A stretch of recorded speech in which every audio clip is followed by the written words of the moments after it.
So The Evil Dead is a 1981 supernatural horror film that went off to spawn 2 direct sequels, 1 reboot, and a television series. It was written and directed by Sam Raimi and produced by Robert Tappert and executive produced by Bruce Campbell, who of course starred in all 3 of the original trilogy films and in the TV series as well, Ash vs. the Evil Dead. Before we dive into the original trilogy, though, I want to welcome onto the channel a very special guest, Mr. Trace Pierce from Pierce Productions. Trace, how you doing today? I'm doing great. Thank you for having me on. As you know already, Evil Dead is my favorite franchise ever. Specifically, Evil Dead 2 is my favorite. But I love the whole franchise. I'm glad that we're able to dive deep into it. It's the right time of year, man. It's getting just before Halloween, and it's what better time than now to dive into this movie. And I didn't realize a lot of things about this movie when I went back and rewatched them and then went back and kind of did a little bit of research surrounding it. I didn't realize that it was based off of a short film originally titled Within the Woods that was also created by the same team, by Robert Tappert, Bruce Campbell, and Sam Raimi. And that's kind of what they used to first draw initial interest and gain initial investment for this film. And that this film particularly gained quite a bit of notoriety and attention from Stephen King, who was very impressed with it when obviously the film, not being very MPAA friendly with all of its excessive gore and everything, had a very limited theatrical release. But Stephen King agreed. He was overseeing the Cannes Art Festival, I believe is how I read it, and agreed to have the movie distributed there. And he fell in love with it. I believe he called it one of the most ferociously original films of the year or something like that. So when was the first time that you became familiar with the first Evil Dead movie, or just like the franchise as a whole? So probably around 11, I actually went out of order with the series. So Army of Darkness was my first viewing of this franchise, and I rewatched that a couple times. Like I said, it was around like 11. And then once I got a little bit older, maybe around like 12, and I'd rewatch Army of Darkness a couple times. So around 12 is when I was allowed to dive into Evil Dead, because Evil Dead and Army of Darkness, even though they're in the same universe, they're 2 radically different movies. As you mentioned earlier, with like the gore and the blood and stuff like that, it's not so much cursing or sex scenes or anything like that. It's just the intensity of like the killings and the violence and stuff like that. So Army of Darkness was first, and then Evil Dead followed by Evil Dead 2, and then, obviously Army of Darkness again to complete the whole trilogy for me. But yeah, man, I was like 11 and 12 when I was watching these movies. So, I mean, if I got any psychological problems right now that are like underlining that I don't know of, it could probably be blamed from that. I have a Halloween costume of me when I was 12 as Ash. Oh, that's awesome. Well, I can tell just from watching your videos that you're a big Evil Dead fan from the intro that you normally throw into the beginning of your videos. I loved that when I first just stumbled onto your channel. No one's called me out on that. I don't think anyone has picked up on that. And if they have, they just haven't said anything. But that was a big inspiration for the beginning of my videos too. Yeah. Awesome. Yeah, I can echo that. I'm kind of right there in the same boat. I think I was about 12 years old, and actually I got a double dose. A buddy of mine ended up staying the night, and like I don't know if he owned them or rented them. This was back when VHS was still the thing. He brought a copy of the first one and the second one to show me basically the drastic differences between the 2 films. And obviously, as you know, they are, the first one is quite clearly much more an on-the-nose horror than the rest of them are. Though from my perspective, I guess it really does depend on your perspective. But when I go back and I watch the first one, I still can identify, though there are things about it that are definitely undeniably disturbing and outright horrifying at certain moments, but there's still, to me, and I guess it's because I'm a big horror fan who's seen a lot of horror movies, and also because I've learned a lot about filmmaking over the years, and kind of just when you get more of a behind the scenes eye, you see a little bit more of the tongue-in-cheek approach to things that even seem to be taking themselves seriously. So even when I go back and watch the first one, it's clear to me that there's an element of over-the-top camp and humor in there, though it's not nearly as on the nose as he went on to try to present in the second one. And man, the first time that I saw the first one, I gotta be honest, it actually freaked me out a pretty good bit. What about you? Like, how did you feel about the first one when you saw it for the first time? I don't know, man. I mean, I'm 24 now, so we're going back over 10 years. We're going back like 12, maybe even 13 years if I was 11. I can't remember how I felt, like if I was scared. I don't think I was scared. I think that I was just like in awe with it. And I was instantly hooked. Like if you ask my family, if you ask anyone in my family, like I instantly became hooked with the movie, and I don't think anyone can figure out why. So I don't think that it was a scary thing to me. I mean, yeah, there's some gross parts of, you know, the maggots coming out of the face, and Scotty gets his eyes plunged out or gouged out or whatever you want to call it. But I was just kind of like entranced by it. I don't know. There's movies in your life that you just sometimes can't explain why you love them so much, or you can't explain enough. And I absolutely agree. I guess maybe scared or freaked out is probably the right word, because and that's what I had said, because like you said, I wasn't outright scared. I was very much so in awe with it, and because I had never seen anything quite like that prior to that point. That was kind of really an expansion on the world of horror that I was already familiar with at that point in time. And the scene that really did it for me, I have a big thing with wrists and Achilles tendons. The first horror movie that I ever saw that had like an Achilles tendon scene was Pet Sematary. And I don't know if you've ever seen the original Pet Sematary before. No, I saw the remake, but not the original. Okay, yeah, and I haven't seen the remake yet. Well, I won't go into it, but there is one scene in there that revolves around an Achilles tendon, and from that point forward, I was like traumatized with that kind of stuff. I was like, oh my gosh. And so the scene in The Evil Dead that right away just had me at the age of 12 going, oh my god, man, right when she stabs that pencil into the ankle of Linda, and that whole thing. But then it leads way to just, Sam Raimi has such a unique style that was evident even in these early films, to the point to where it's like, he's so good about creating an environment that is genuinely, with the lighting, with the music, with the camera angles. He's big on he likes to use wide lenses, a lot of close-up shots that kind of distort the face a little bit. He likes to use Dutch angles that kind of tilt it on its side, a lot of zoom shots, a lot of things to distort your perception, to let you know you're in a world that's off. Something's way off here. And it's done in such an over the top, almost classical way, but yet he brings a whole new element to it with the in-your-face gore especially during the third act. Because my son was he saw it for the first time, because I went back and kind of revisited all of these prior to our discussion. And he's about to be 14 years old, so, he was about the same age, and he's sitting there watching it, and he's going, yeah, up until about the third act, he's like, yeah, I mean, but I don't see why it got NC-17. Then right before the movie ended, he was like, oh, okay. It's like, I see what happened there.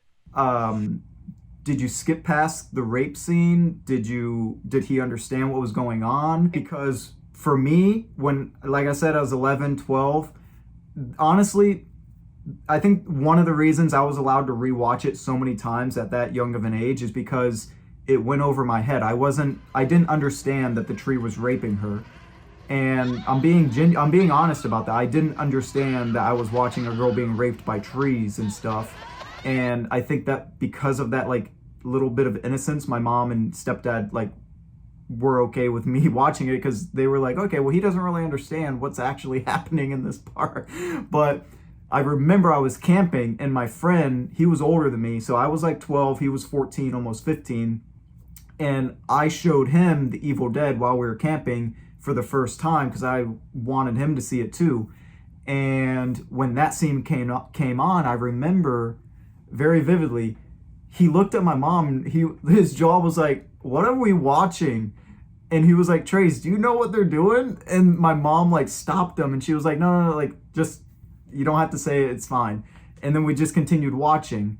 So oh, wow, what okay. happened with your son watching that scene? Did you skip past it, or? No, I didn't skip past it. I genuinely, whenever we confront any sort of a situation, I try to avoid sheltering my son. I kind of have a very big, strong belief about not doing that with kids. I feel like that's not really a good thing. And I'm not judging anybody that takes the opposite approach. That's my personal approach on it.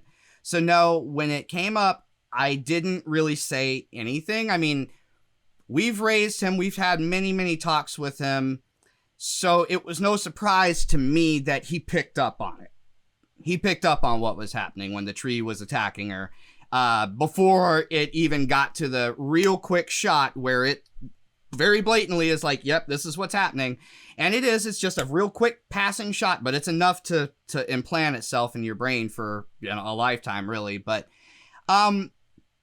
yeah, no, he picked up on it, and he was kind of surprised. I think he was like, oh my God, is it really going there? But right, the fact that that shot was just so quick, and then immediately after that, she finds a way to break free from the attack.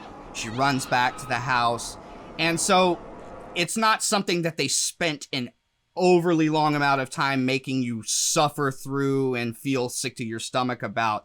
It's like the second that you're going to feel like you're sick to your stomach, they're saying, okay, let's pull you out of here and let's take you to the next part of the movie. And so he was freaked out by it, but I think that the way that the movie handled it, it was like it was with me. It was like a, whoa, okay, wow, that was fucked up, kind of deal. Okay. Before we move on to the second one, I actually do want to ask you, what are your favorite scenes from the first one? Okay, that's a good one. So probably a couple that stand out is the very end when, Ash thinks that everything's over and he's walking out in the sunshine, and then all of a sudden you see the camera come in and bam, it ends just like that. And so that stands out. Another scene that stands out is probably when like they're having dinner, and it's like right in the beginning, and then the cellar door bam comes open, and then going into it for the first time, stuff like that. Another one that stands out is, and this one actually is pretty creepy, and it's plastered all over posters and t-shirts, whatever, but it's that scene of her in the cellar peeking her head out. And yeah, that stands out. So yeah, those are a couple scenes that stand out for me. I really like the ending. Now that I'm rethinking about everything, I really like the ending, that you think that it's all over, but it's not. Yeah, and I love it. The fast camera shot. It's just like how it just zooms in really quickly onto him, and that high pitched shrill scream that he does right before it cuts to the credits. Yeah, that was done with a bike. Was it done with a bike? They put a camera on top of a bike and rode the bike as fast as they could through the cabin. Made for one hell of a shot. That's awesome. And thank you for sharing that information. I didn't know that, man. That's freaking awesome. I have to say, one of my favorite scenes, and this is definitely a scene that touches on the hint of comedy that does exist in the first movie. Whenever Linda becomes possessed and she's just sitting there and she keeps laughing, and the camera's positioned at her back and facing Ash, and he's just shut up, and he just keeps smacking the shit out of her. He's just laughing and singing. Yeah. And that's probably, aside from the scenes that you mentioned, probably my favorite scene. Now, the other one actually revolves around Linda, but this is the scene that actually, to me, it's just image-wise a creepy shot. And it's when he's dragging her out of the cabin, and the spotlight's like on him, and the camera's kind of far off, and she's kind of twisted and contorted, and the camera's in such a way that you see the reflection of the contact lenses in her eyes, and it kind of has that like same effect like a cat has whenever the light shines on it the right way in the dark. And it's a really, really, really freaky shot. It looks like something out of The Exorcist, or like one of those exorcism based movies. So that was kind of ingrained in my mind. But that closing shot is, you can't have it any more perfect than that. So now that would be the perfect way to a place for us to transition into the Evil Dead 2. So Evil Dead 2, why is that your favorite film? What made you fall in love with this movie? So the thing about Evil Dead 2 is it's better quality. They got a little bit more money to work with this time around for the second one. The character of Ash really evolved into the heroic hero that we know him as. In the first one, he was, freaked out, obviously, that his friends and girlfriend, he didn't really know what was happening, but they evolved his character into the second one, even though literally it picks up right where it leaves off. He's a radically different character in this second one. So, he had a little bit of a character boost. The quality was better, and, it's more of like a dark comedy. They threw more comedy in there. And I think the overall story is just a little bit better. So, like, rather than 5 kids going into a cabin in the woods, it kind of tilts it on its head a little bit. He's all by himself.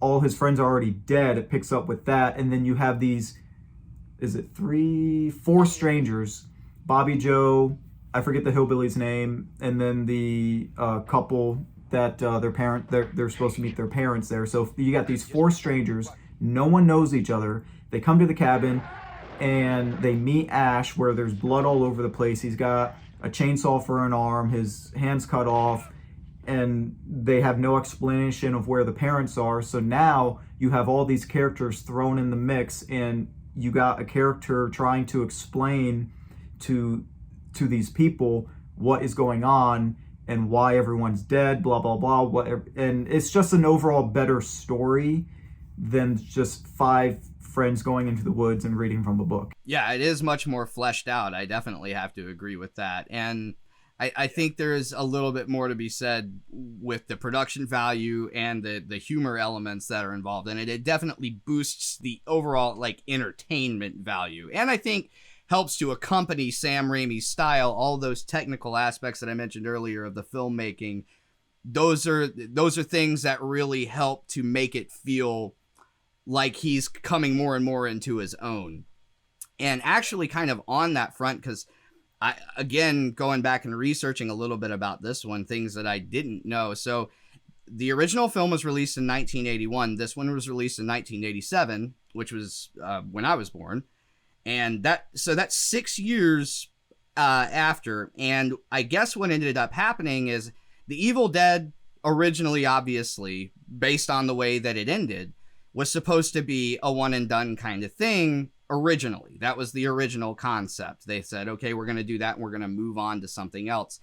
And I know that the same trio teamed up and tried to do another project that ended up bombing pretty bad, and to the point to where they didn't know what they were going to do. But I heard that what it is one of their publicists, I guess, suggested, because The Evil Dead was such I kind of want to go back and touch briefly on this too, because what makes The Evil Dead stand out from both an audience and critical standpoint is that despite the fact that it's so wacky and so out there and such a horror film, all three movies, whenever they first came out and still to this day, retain positive critical response and positive audience response, which is something that not many horror films can say, you know, back to back to back, boom, boom, boom. So he really hit on something special there. And so I guess the publicist recognized that based off of the success of the first film and said, look, you guys maybe need to try to consider revisiting this and continuing the story. And I guess what Sam Raimi originally had in mind was actually what became the Army of Darkness. And they were trying to pitch the idea because they were trying to get funding from Dino De Laurentiis' production company. And so he didn't like the idea of the medieval time period and intermingling with King Arthur and all that kind of stuff. It was like, man, nah, we're not doing that. If you can ditch that idea, we can make this work. So they said, okay, fine. So they did that one to set up for that one. And after the success of the second one, Dino caved, obviously, and said, okay, Sam, you get to do whatever the heck you want to do. And so it's interesting to know that when starting with The Evil Dead 2, it's almost as if Sam Raimi entered it with a fresh new perspective and a brand new story that he was just dying to tell with this character. And he said that he acknowledged the changes that made, because in the first movie, obviously, yeah, it revolves around, he brings his girlfriend, his sister, and his couple, you know, the friends that are a couple. And basically this movie, whereas it touches on a recap of the first one, he basically made a conscientious decision to do away with all that, to make it all about, okay, we're just going to shortcut that. Basically, we're going to ignore the friends. We're going to ignore that they were there to begin with. We're going to say the story that we're focused on is Ash bringing Linda to the cabin, Linda getting possessed, Ash surviving that, and now we pick up on chapter 2. And so not many, and going back again to having such positive critical and audience response, retaining all these years despite the continuity differences in a continuing trilogy. I don't know what else to say except for that's just a freaking amazing feat by Sam Raimi, and super, super impressive. So going back, I'm sorry that I cut you off. So what are your favorite moments of Evil Dead 2? Probably the first one that comes to mind as my favorite is when he's first cutting off his hand. It got into my hand and it went bad. And you see that change in his hand. It does like the graphics of it going bad. He cuts it off. Who's laughing now? You know, epic scene. Blood spraying all over his face. That is the best scene in the whole movie. And then after that, it follows up with him fighting his hand flicking him off, throwing dishes at him, all that stuff. Him shooting at the wall to try and find the hand. So that stands out. I like the part when he's battling Henrietta and cuts off his head. We'll swallow your soul. Swallow this. That's one of my favorite lines. Yeah. What about yours? Going back again, because you kind of touched upon the one that it always stands out in my mind, which is the 15-minute battle with the hand and how well it's acted out. Just all of the facial expressions that Bruce Campbell is capable of making. I think that's another reason that I have so much. You see a little bit of Bruce Campbell's exaggeration and, you know, it features everything out there. But like you said, this movie features so much more of him as the heroic and central character, but also it features so much more of his talent when it comes to really knowing how to keep the entertainment value going.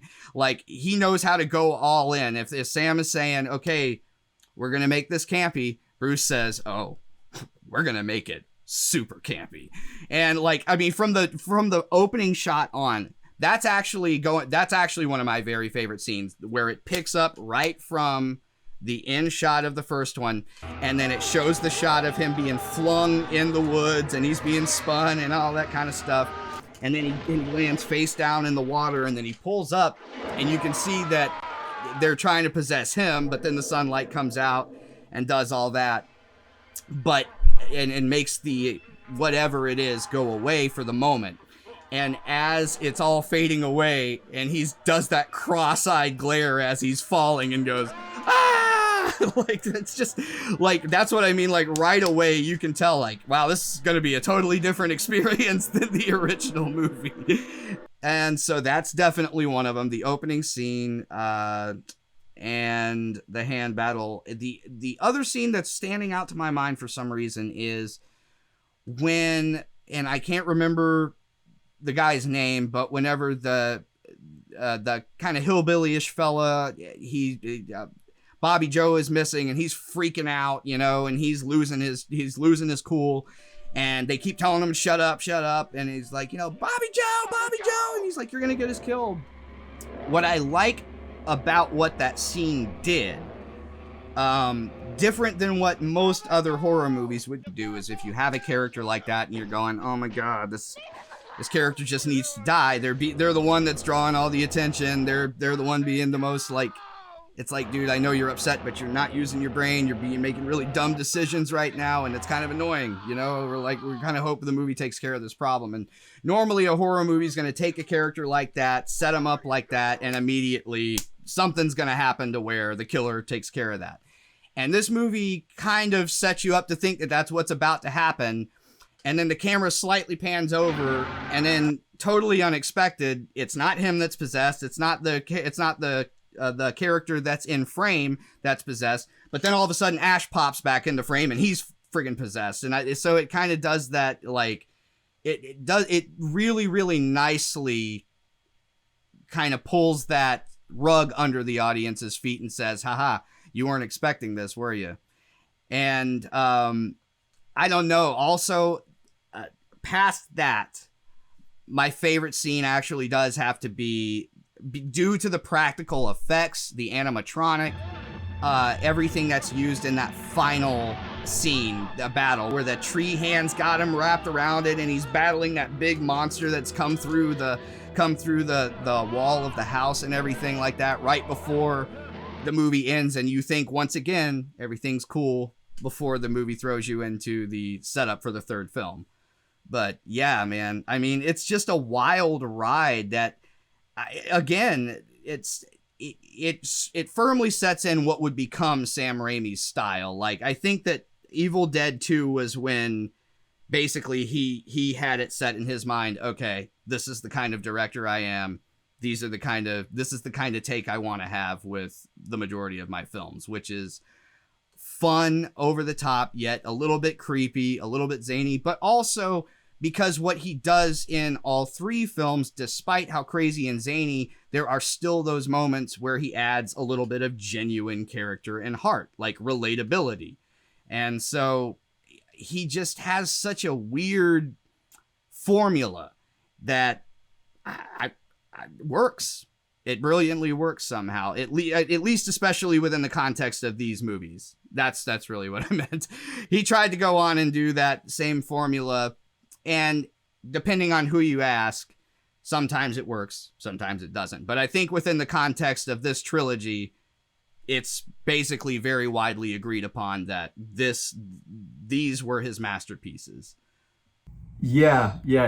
A lot of people are gonna, say his Spider-Man movies is what made him big, but it's really the Evil Dead franchise that I think he's gonna go down as being like memorized for. Well, and going back and like even touching on that Spider-Man series, because like I actually just recently rewatched all those too, not that long ago, and I think that's the interesting thing, going back to what I was just saying about you can see from Evil Dead 2 that this is where he kind of firmly sets into, this is my directorial style. What makes me say that is when you go and you watch those Spider-Man movies, you see a lot of things camera shot wise, and the way that he likes to move a scene, the over the top dialogue sometimes that he likes to use, the campy approach to it. He took a lot of elements from the Evil Dead and kind of brought them in and tried to match them into this world of Spider-Man 2. From my perspective, those movies will always have a special place in my heart, maybe they won't age the best over time with the graphics and everything like that, and maybe camp is becoming a lost art. But definitely there's something for me that I'll always be in love with the Raimi Spider-Man trilogy and the Raimi Evil Dead movies. But I have to certainly 100% agree with you that I think that these are the movies that he's going to go down in time, and people are going to be like, this was Sam Raimi at his very best, you know? And I think that probably the greatest representation of that, just like any director who finally gets to, all right, here you go. You've done these films. You've proved yourself to us. Now you get to go off, and we're going to give you a little more freedom and creative control. Do the movie that you were wanting to do. So we were given Army of Darkness. So that was your introduction into this world of Ash Williams and the Deadites, as they would come to be known. So you're 11 years old at this point when you're watching this movie. Tell us about your experience when you're watching this movie for the very first time, and what your thoughts on it are today, what they were then. Just talk about whatever you want to talk about when it comes to the Army of Darkness. So watching it as a kid, that I definitely found more of the comedy than the horror and action in it. That was what drew me to it, is because each movie there's more and more comedy, but they never crossed that line of it being like too much comedy. But the Army of Darkness movie, the fact that they're in a different time period, they're in, medieval era, and the comedy, and then it had that horror. Like, I've always been drawn to horror, and it was just something I was really able to sink my teeth into and say, yeah, I really like this, even though I don't know what came before it, but this is something that I was able to watch for the first time and kind of sort of like understand the mythology without even seeing the first two. But then once I saw the original two, that's when I really was like, yeah, this franchise is for me. But yeah, Army of Darkness, probably, if I had to rank the movies, I love them all, but Army of Darkness would probably be number 2 for me, followed by the original Evil Dead. So yeah, if I had to rank them, Evil Dead 2, Army of Darkness, and then the original Evil Dead would be my favorites, would be my rankings. Yeah, that's a solid ranking. I don't know if it's so hard for me to rank them. If I'm gonna rank them in terms of horror, I would say probably 1, 2, 3. That's kind of the way that I'd go with it. If I was gonna rank it in terms of where do I get the most entertainment value, like you, I'd have to put Evil Dead 2 right up at the top, because it's such a perfect blend of the horror element and the comedy element. I love Army of Darkness. I probably would have to rank it last, not because it's not a great film that I don't love, but because it's very much so, and maybe so I would rank it last, but then in some ways I want to rank it first, because it's all in on what Sam Raimi wanted it to be. It's like nothing but start to finish fun and fantasy adventure mixed with zombie, not a zombie horror, but demon horror, and so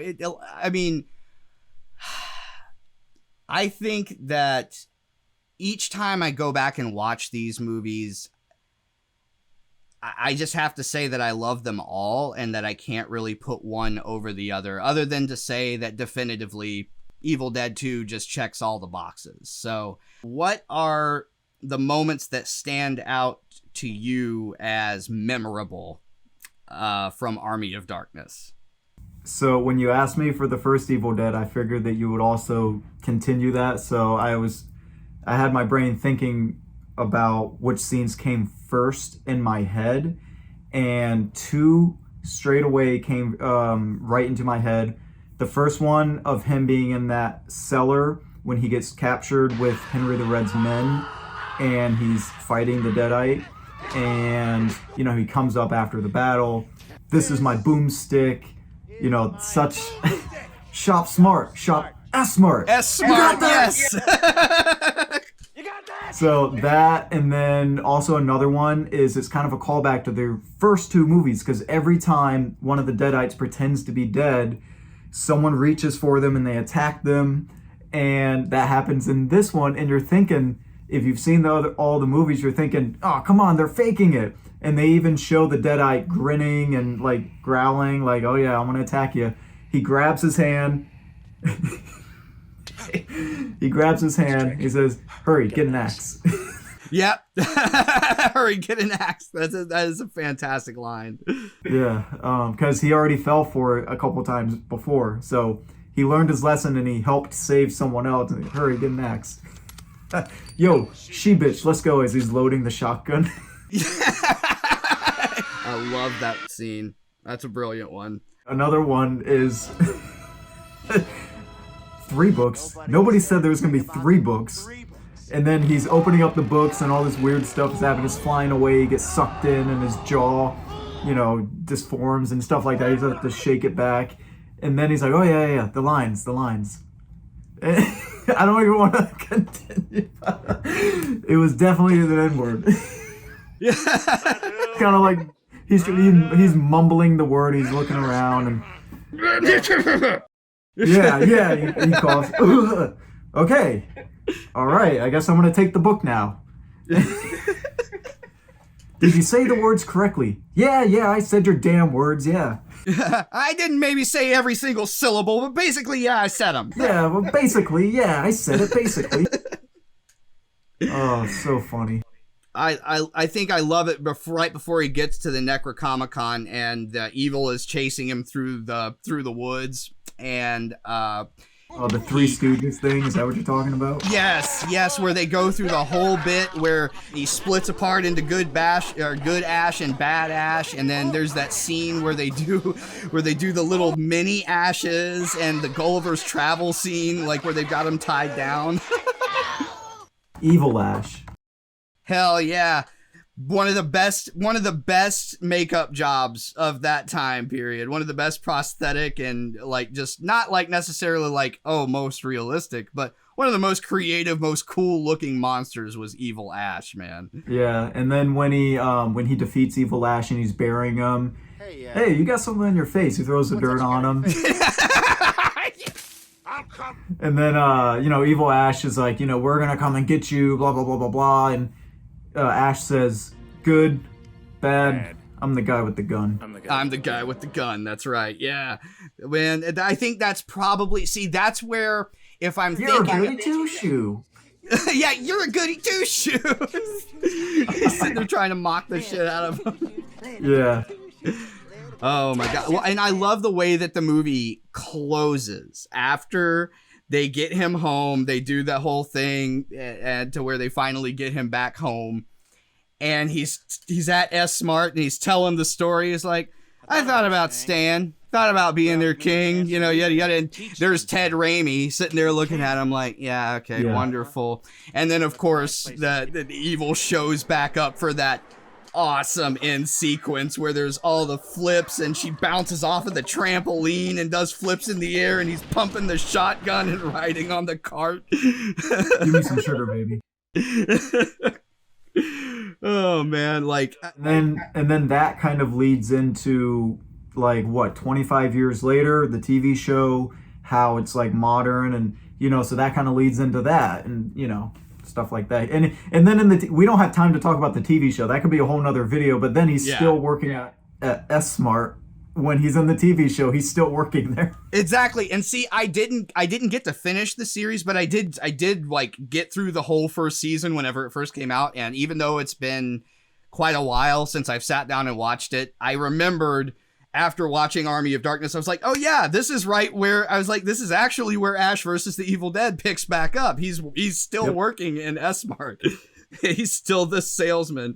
I love that. That's probably, it's going back. I can't not include that in the list of my favorite scenes where the boomstick, where he's given the gun show to everybody. You're looking at a 12 action pump gay. I don't know what the fuck he's saying, but he's going over all the specs. Yeah, and he says like the price or something. Right, like, yeah, retails for such and such. I think that for me, seeing these movies kind of reinvented the idea and concept of what horror could include in it.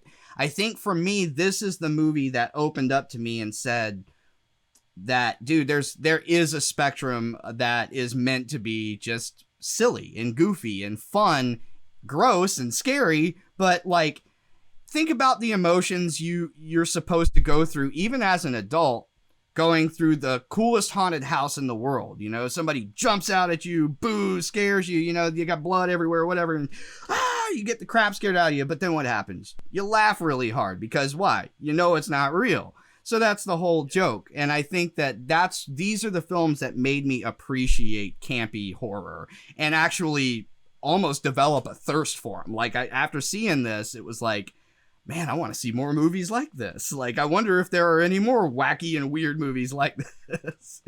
And of course, that led me down a trail of the movie that to me is a direct homage to these movies. I think Peter Jackson was very heavily inspired by these movies when he made the movie Dead Alive. Like, and in fact, have you ever seen that? No. Okay, wow. I won't go really into it anymore. I will say that I think that he took direct inspiration from these movies, but cranked it up even a little bit more. It still holds its title very fairly as the goriest movie of all time. Wow. In fact, Dead Alive had a very, like Evil Dead, had a very limited release in theaters. And it's actually called Brain Dead in the UK and outside of the US. But for US distribution, they called it Dead Alive for some reason. And when it was showing in the theaters, they actually provided the audience with vomit bags when they were going into the theater because it was just that damn gross. But it's also freaking hilarious. It's another one of those movies that it's like you're going, So if I highly recommend it, if these are your bread and butter, I would highly recommend going at some point and checking out Peter Jackson's Dead Alive. I think you owe yourself that. And if you don't like it, you can come back and blame me. I'll take full responsibility. But before we close, like, because I know that that's going to be coming soon, but I just want to end with saying that everyone, whether it be Star Wars, Marvel movies, The Godfather trilogy, like Lord of the Rings, they all have their fans and stuff. But at the end of the day, people love those movies because it's a movie or a franchise that you can watch any day of the year. You can watch with anybody. You can watch when you're sick. You can watch when you've had a bad day. And for me, for some reason, these Evil Dead movies do that for me. If I'm sick, I will watch this movie while I have the flu laying in bed. If I am just having like just such a bad day, I can turn on Army of Darkness or Evil Dead 2 and, it makes my day a little bit better. So, and then it's even better when I can introduce this movie to someone that hasn't seen it before, because then I'm not even watching the movie. I'm watching their reaction to the movie. Yeah. So, yeah, I just want to close with just that one last thing about the franchise and my thoughts. I absolutely couldn't agree more. Because I mean, just like you said, like getting to sit down and watch it, because I actually sat down and watched it 3-4 weeks ago whenever I was first considering, it's like, okay, well, I'm doing Supernatural September as a theme and I want to catch up and watch up on all the movies that I haven't seen in a long time. So I watched them then with my wife, who I know she had seen them before, but it had been a long time for her, and getting to just watch her fresh reactions and takes on it, and as well as being able to dig back into my own fresh reactions and takes on it.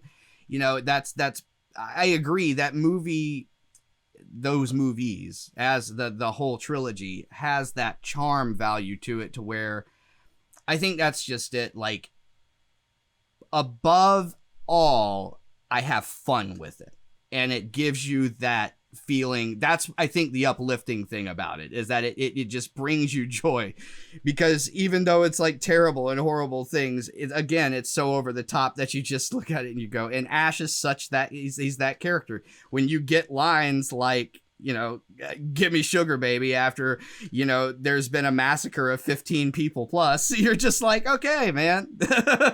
You can't, you're not supposed to take anything at that moment too seriously. So that's a reminder to like, hey, I don't have to take anything too seriously right now. I still have the surprise that I haven't shown you yet. Yes, you did promise me a surprise, didn't you? All right. Let's have it. Are you ready for it? I'm ready. Yeah. All right, you asked for it.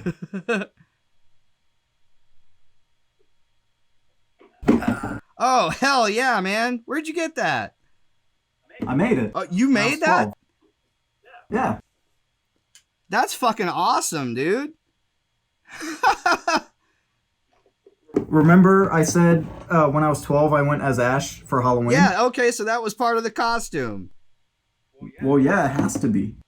You can't be Ash and not have a chainsaw arm. This thing is freaking old, but I've tried to take as best of care of it as I could. This thing is, this is obviously like some plywood and a bicycle chain. But this container itself is a gas container. Okay, that's what I thought. I was going to ask, is that a gas can? Yeah, it's a gas can. So, I mean, the taping needs to be redone a little bit, but this thing is 14, close to 15. No, because Halloween's almost up. This thing's 14 years old. So I've definitely taken, there's a little handle in there to put my hand. That's awesome. Man, that's some innovation there. Yeah, I was 12. I didn't do this by myself. It's mainly my stepdad. I like to say that I helped. But yeah. So this is like one of my prized possessions. I can see that, man. That's awesome. Yeah, hang on to that, dude. Is that what you used as the prop in the intro of your video? Okay. Yeah. All right.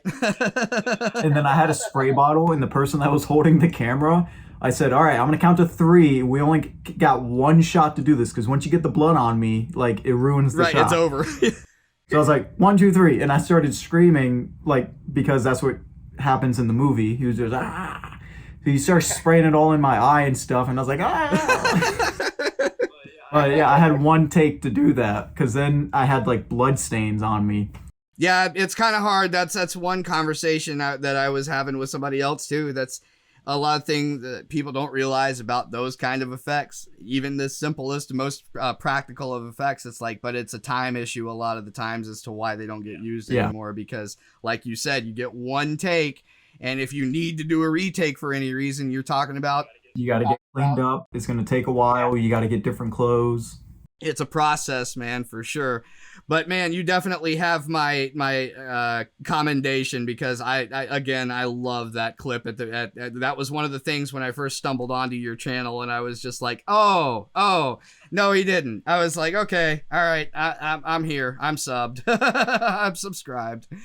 So anyways, I want to close out by thanking Mr. Trace Pierce for coming by and joining me this evening and sharing his love and passion for the Evil Dead trilogy with all of us. Be sure to go check out his channel, Pierce Productions, where he does a lot of awesome movie-related content as well.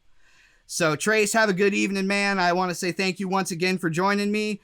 I hope to do it again real soon, and I hope that everybody enjoyed watching. Be sure to hit that like button if you enjoyed it, and don't forget to subscribe so that I can see you all in the next video.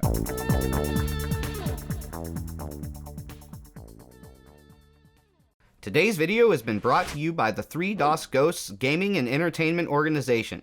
Please click down on the link below to check out and join our community Discord.